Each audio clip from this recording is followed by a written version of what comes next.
Assalamu alaikum students. Today is lecture of 10th class, subject physics and chapter number 1 and topic is a simple harmonic motion of simple pendulum. इससे previously हमने पढ़ा था कि mass attached to spring. आज हम पढ़ रहे हैं कि सिंपल पेंडुलम में जो सिंपल हार्मोनिक मोशन है उसको हम आज डिस्कस करते हैं.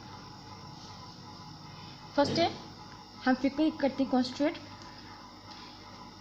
This is the mass m, इस स्ट्रिंग, इस मैस m को इस बॉब को हमने अटैच किया हुआ है एक स्ट्रिंग के साथ.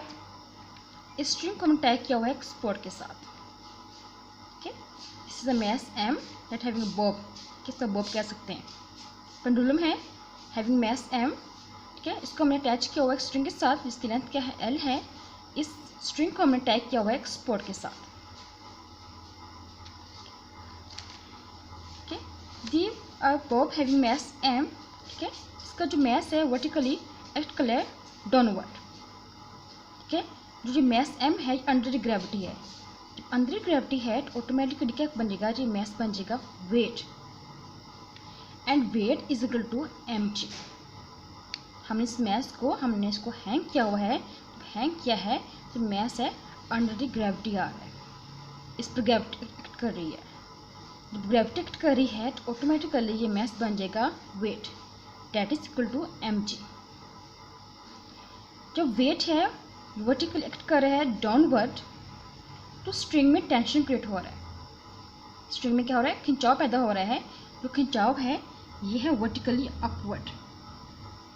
इट्स मीन के जो वेट है एक्ट कर रहा है डाउनवर्ड एंड टेंशन है vertically upward at mean position O. हम ये फाइंड करना चाह रहे हैं अगर हम इस बॉब को स्विंग करें, ठीक है, तो ये बॉब है extreme to mean, mean extreme ये स्विंग करेगा टू एंड फ्रो मोशन में. ठीक है, तो इसकी किसकी डायरेक्शन में, किस कंपोनेंट की डायरेक्शन में ये स्विंग करेगा. सपोज हम ऐसे करते हैं, हमने इस मैस m को यहाँ से पकड़ा, इसको एक्सट्रीम ए पर लेकर गए. इस पॉइंट हम इसको लीव कर दिया, छोड़ दिया. ठीक है, Bob towards the main O B extreme इस फॉर्म में टू एंड फ्रो मोशन में स्विंग कर रहा है. इसकी सपोर्ट है इस पॉइंट पर एंगल बन रहा है थीटा. जैसे फास्टिंग मूव करेगा तो ऐसे बनेगा कि यहाँ पर यानी कि एंगल बनेगा थीटा. हम जानते हैं अकॉर्डिंग टू ट्रिग्नोमेट्री के जो एंगल है इसके होते हैं दो component, cos theta and sine theta, along x axis along y axis. अब जो एंगल के सामने है वाला कंपोनेंट होते हैं इसको बोलते हैं साइन थीटा. एंगल के सामने होते हैं कंपोनेंट्स को बोलते हैं साइन थीटा. जो बेस में तो उसको बोलते हैं कोस थीटा. अब जब है at rest position O tension act कर रही है वर्टिकल अपवर्ड. जो उसका वेट है mg कोस थीटा एक्ट कर रहा है vertically downward. Both are cancel each other, both are cancel each other. जब कैंसिल कर देंगे इस पॉइंट पर तो बॉडी है जो बॉब है वो रेस्ट की हालत में है. ठीक है, इस पर कोई फोर्स अप्लाई नहीं हो रही. जब फोर्स अप्लाई नहीं हो रही इट्स मीन के ये जो मैस m है ये mg कोस थीटा डायरेक्शन में टू एंड फ्रो मोशन में स्विंग नहीं करेगा. अब हम ऐसे करते हैं, हमने इसको बॉब को पकड़ा, इसको एक्सट्रीम ए पर लेकर गए, इसमें फोर्स में अप्लाई किया, इसको एक्सट्रीम ए पर ले गए. इसको हम यहाँ से हम लीव किया, छोड़ दिया. जो बॉब है ड्यू टू रिस्टोरिंग फोर्स ये मूव करेगा towards the mean O end due to inertia यहाँ पर स्टे नहीं करेगा, ये मूव करेगा towards the extreme B end B से O end O to A. इस फॉर्म में ये टू एंड फ्रो मोशन में ये क्या कर रहा है, स्विंग कर रहा है. जो स्विंग कर रहा है इट्स मीन कि जो बॉब की डायरेक्शन है बेसिकली वो mg साइन थीटा कंपोनेंट की डायरेक्शन में. जो बॉब है स्विंग कर रहा है टू एंड फ्रो मोशन में वो साइन थीटा कंपोनेंट की डायरेक्शन में स्विंग कर रहा है. अब हम बात करते हैं इसकी रिस्टोरिंग फोर्स की और इसकी वेलोसिटी की. ठीक है, कि किन किन पॉइंट्स पे इस बॉब की रिस्टोरिंग फोर्स से मैक्सिमम होगी और किन किन पॉइंट पे इसकी वेलोसिटी है वो मैक्सिमम होगी. हम जानते हैं कि पोटेंशियल एनर्जी जो बराबर होती है mg h के. That is maximum at height. Height पे क्या होती है, मैक्सिमम होती है। स्टोरेज फॉर्म में और हाइट पे मैक्सिमम होती है। जैसे हाइट से क्या डाउनवर्ड मूव करेगी तो उसकी स्टोरेज है कम होती जाएगी, उसकी वेलोसिटी बढ़ती जाएगी, मीन कि इसकी काइनेटिक एनर्जी बढ़ती जाएगी।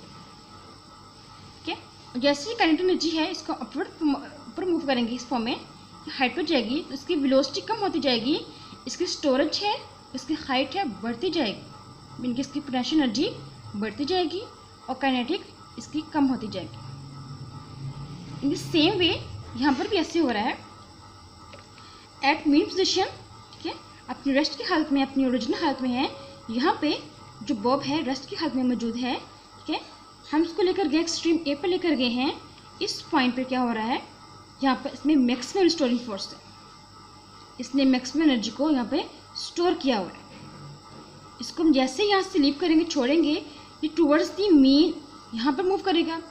जैसे यहाँ पर आ रहा है, अपनी असल हालत में वापस आ रहा है, तो इसकी स्टोरेज है वो कम होती जा रही है और उसकी वेलोसिटी बढ़ती जा रही है। वेलोसिटी बढ़ती जा रही है, स्टोरेज कम होती जा रही है। आप अपनी असल हालत में यहाँ पर स्टॉप नहीं करेगा ड्यू टू इनर्शिया। इनर्शिया से यहाँ पर स्टॉप होने नहीं देगा। ठीक है, तो क्या होगा, ये मूव्स करेगा टूवर्ड दी एक्सट्रीम बी। जैसे एक्सट्रीम जब मूव करेगा इसकी वेलोसिटी स्टेप बाय स्टेप कम होती जाएगी और इसकी स्टोरेज है वो बढ़ती जाएगी, जिसे बोलते हैं स्टोरिंग फोर्स। अब इस पॉइंट पर ये बॉब है यहाँ पर स्टे नहीं करेगा ड्यू टू स्टोरिंग फोर्स, ये मूव करेगा टूवर्ड्स दी मीन ओ, यहाँ से फिर से ओ टू ए। इस फॉर्म में ये बॉब है टू एंड फ्रो मोशन में स्विंग करेगा। हम क्या इसकी सिंपल पेंडुलम का एंगल फाइंड कर सकते हैं, इसका टाइम पीरियड फाइंड कर सकते हैं। इसका टाइम पीरियड का फार्मूला है